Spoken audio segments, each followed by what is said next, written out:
In this video, we'll be comparing a typical Gothic cathedral with a typical Romanesque pilgrimage church. Our typical plans incorporate features found in many, but not all, Romanesque and Gothic churches. For a more detailed account of a typical Romanesque pilgrimage church, you can watch another of our videos, Romanesque Architecture, the Basics.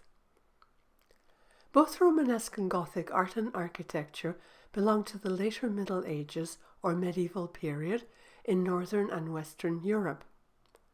Romanesque dates from about 1050 to 1150. Gothic follows Romanesque and runs from about 1150 to 1500, but continues well into the 1500s in Northern Europe. A typical Romanesque pilgrimage church can be an abbey church or a cathedral. An abbey church is the main building in a monastic community.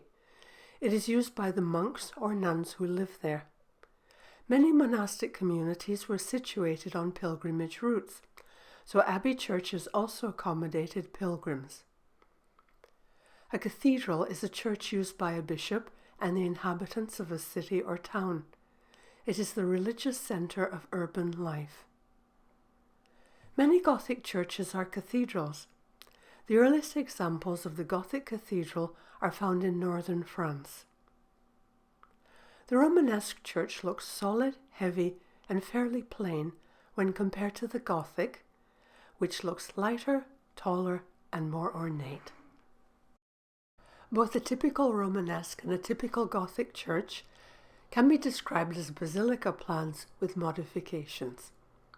The Basilica was, by the 10th century, a popular plan for Christian church architecture in Western and Northern Europe. The Basilica plan is rectangular, with a central nave, flanking aisles, a choir, and an apse. Typical Romanesque and Gothic churches also have rectangular ground plans, with a central nave flanked by one or two aisles leading to a choir and an apse. But between the nave and the choir there is a transept, whose arms can project beyond the north and south walls. In the Gothic church, the transept tends to be located almost in the middle. As in the Romanesque, the Gothic has radiating chapels extending beyond the semicircular structure of the apse.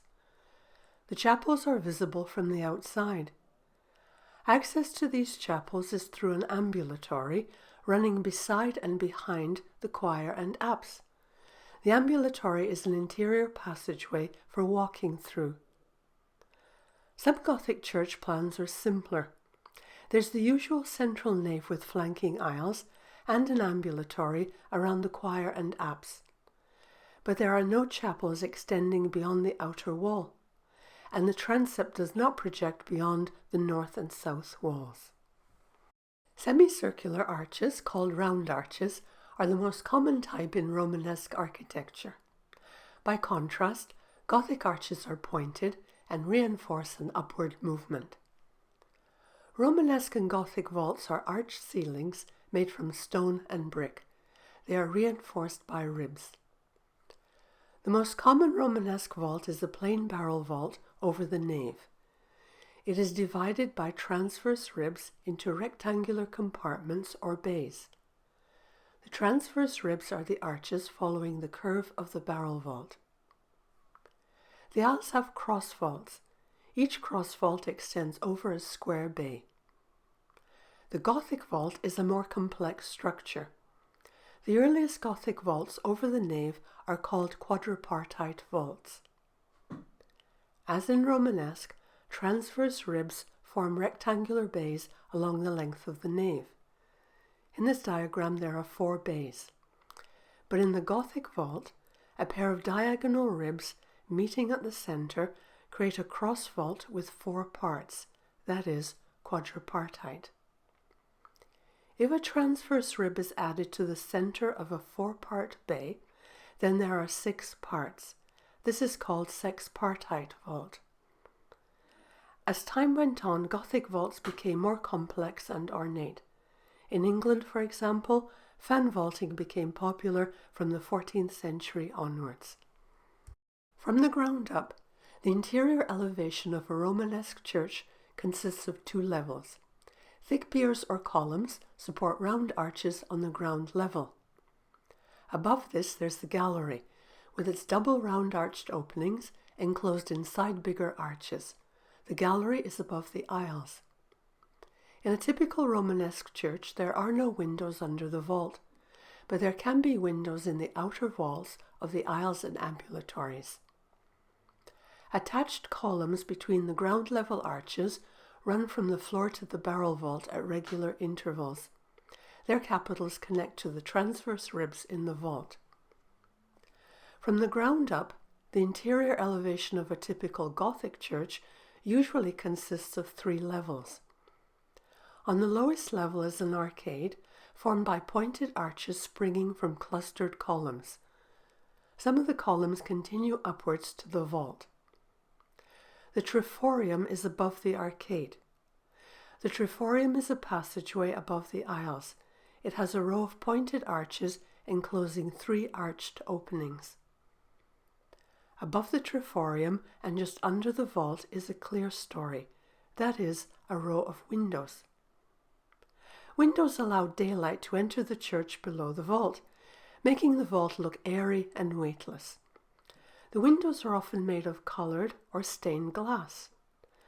Stained glass appeared in Gothic churches from the mid-12th century onwards. The windows featured mostly scenes from the Bible.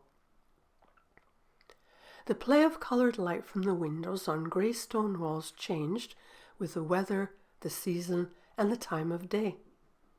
Stained glass was only one part of a highly decorated interior that also included tapestries, statues, paintings, gold and silver chalices, candlesticks, and crosses. Windows under the vault are not entirely sturdy supports for the weight of the stone vault, and the walls in a typical Gothic church are taller and thinner than in a typical Romanesque one, so they too need help in supporting the weight of the stone vault. Buttresses help. These are stone or brick supports. They can project from the wall or be built against it. Gothic churches have flying buttresses. These are arched structures attached to the upper exterior wall. They distribute the weight of the vault onto supports or piers that rest on the ground.